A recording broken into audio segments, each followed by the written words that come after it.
Thanks to video games possessing the ability to transcend what we can perceive around us in the day-to-day, and because they absolutely love to dip into the fantastical, it's very common to find moments that are completely at odds with normality. So let's take a look at them today. As I'm Jules, this is WhatCulture.com, and these are 8 recent video games that utterly messed with your mind. Number 8. Disco Elysium. When it comes to games that mess with your mind, I would be remiss not to speak about a title that posits you in charge of an already broken one. Disco Elysium is basically like playing through a mental breakdown in slow motion, showcasing Detective Harry Dubois as he tries to solve a murder, but finds that everything and everyone, including his own mind, is completely against him. Now, in a rather unique fashion, Disco Elysium has different parts of your brain feed you responses, information and stimuli in order to help or indeed hinder your responses. And while listening to your gut instinct might help occasionally, other times it will completely ruin relationships. It's a game about trying to balance a chaotic mind, and as a result, will often see you make mistakes, trip over your words, or even make things worse by trying to do the right thing. It's a game that teaches you that everyone makes mistakes, and that is completely okay, something which other games effectively try to stamp out, and as such, it becomes a video game that will take up residence in your brain for a long time to come. Number 7. PSYCHONAUTS 2. I am so glad that PSYCHONAUTS 2 exists. I could wax lyrical on how excited I was alongside so many others for this grand return of this cult classic franchise, something that was only teased to further breaking point by the rhombus of ruin. And now, after completing the title 100%, I can honestly say that it's been one of my favourite rides of the entire year. Plus, it's a game that's utterly liquefied my frontal lobe.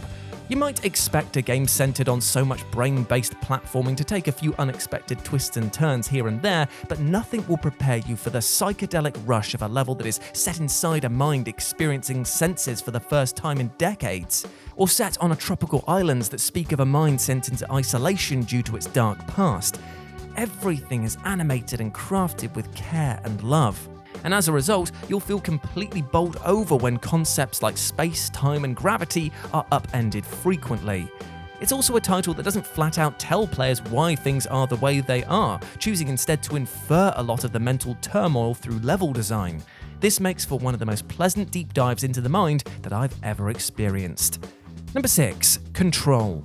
There were at least a handful of moments where I actually had to put the controller down whilst playing through the almighty Control and just sit there nodding at just how brilliantly the game had managed to hook me in before pulling the rug from under my feet. So much so that I often refer to Control as my gotcha game.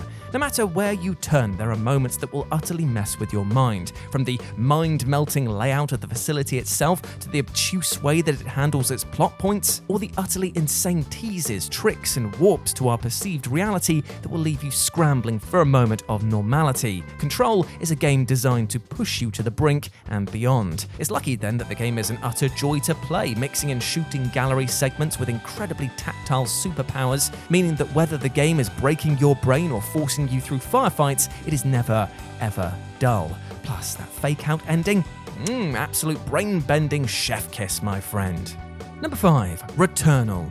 Now, in many ways, Returnal is pretty similar to the previously discussed Control in the fact that it approaches the concept of telling a cohesive and straightforward narrative like it's a scavenger hunt and that all the pieces have to be hidden in the 4 corners of the world.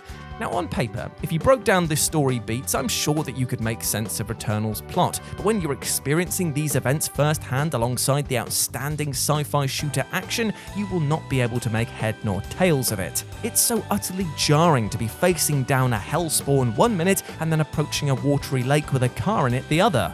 And things only get more confusing once you unlock the secret ending, which adds yet more depth and complexity to the plot. Thus, it becomes a game of 2 halves, one side being an expression of raw emotional turmoil, and the other a rock-hard twitch shooter that is not afraid to kick your ass and break your brain in equal measure.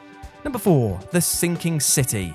When you're dealing with a video game centered on the occult, hallucinations, and the coming of Cthulhu, is it any wonder that The Sinking City is a title that completely and utterly messes with your mind? For those looking to visit the damp and dour city of Oakmont, you best be prepared to have your mental fortitude tested and then some, as the horrifying events that Reed will witness will eat away at his sanity, causing in-game effects such as the map becoming distorted and his vision blurry. And before you think you can just blast away all of the horrors that are in front of him, The Sinking City posits a rather interesting dilemma, in that thanks to shipping issues and the fact that you're completely on a remote island, the currency of this city is now bullets, meaning that with each shot, you're actually eroding your chance to heal and resupply later. Throughout the game, you're beset with visions, horrors, supernatural entities, and of course, the literal monster of madness himself. And as such, you're going to be left a gibbering wreck at the end of things, even with the air quotes good ending.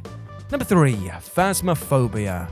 If there is any game in recent memory that has utterly messed with players' minds to the extent that they can't even trust what's right in front of them, then it has to be PHASMOPHOBIA. Now, when somebody describes this title as a first-person indie horror game, your brain might completely switch off thanks to the sheer deluge of titles in this genre. But you shouldn't sleep on this game, and will likely be unable to after playing it thanks to its utterly terrifying nature.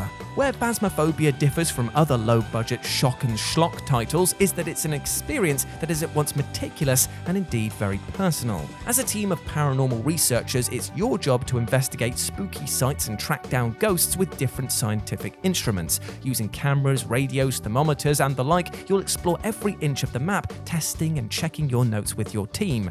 However, it's here that the game begins to completely mess with you by having spirits appear to only one player and not others, whispering inside the headset of one of your team and not other players, and of course, cutting off all electronics so that you have to speak aloud in the game world rather than over the radio, which has a distance and obviously means people can't hear what you're saying all the time. This, coupled with a mad dash to try and find a safe space to hide in when things get real, results in some of the most tense and horrifying moments in recent memory, and is likely to live rent-free in your mind for months to come. Number 2, Genesis Noir.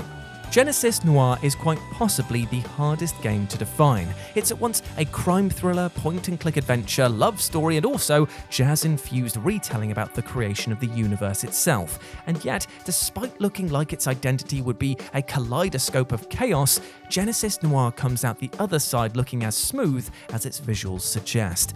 Now, as you might expect, when dealing with so many concepts at once, things can get pretty mind-melting in mere seconds, especially when you're trying to actively prevent the Big Bang from ever happening, all by way of clever use of a black hole. Plus, the game isn't exactly afraid to back up its premise with scientific theory, presenting you with some stiff puzzle challenges from time to time. Still, because its visuals and presentation are so utterly charming and its soundtrack so lusciously buttery, you won't even care that your brain has turned to jelly in these moments. It's an utterly spellbinding experience that will cause you to use your smarts and then watch your mind melt in equal measure. And number 1, Before Your Eyes. Before Your Eyes is one of those titles that makes you sit back and smile with utter satisfaction upon completion, as it's not just a game that presents a touching narrative through line, but it does so in a new and refreshing way. The core concept behind the title is that it uses a webcam to track your real-life blinks, which you use to advance the story, the gimmick being that every time you blink, you actually skip forward in time as you live out your entire life as your soul is taken to the great beyond by the ferryman. What this results in is an emotional journey that is completely controlled by a normally involuntary response. And when you're told that if you spy a metronome at the bottom of the screen, and that this means that next time you blink you'll leave the scene altogether, you'll begin to fight that urge to blink in order to stay in this moment just a little longer. As things progress, this time skip ability is used as both a power and a punishment, as sometimes the game will hold you in horrible moments of your life, reliving them in agonizing detail that you won't be able to look away from. And all of this culminates in an experience that will leave your mind reeling for hours afterward.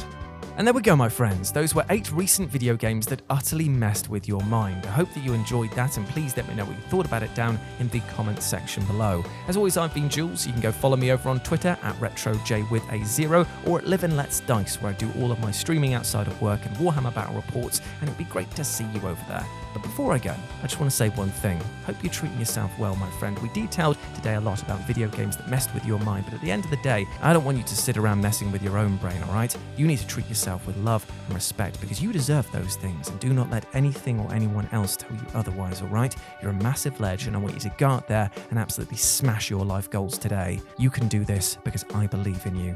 As always, I've been Jules. You have been awesome. Never forget that, and I'll speak to you soon. Bye.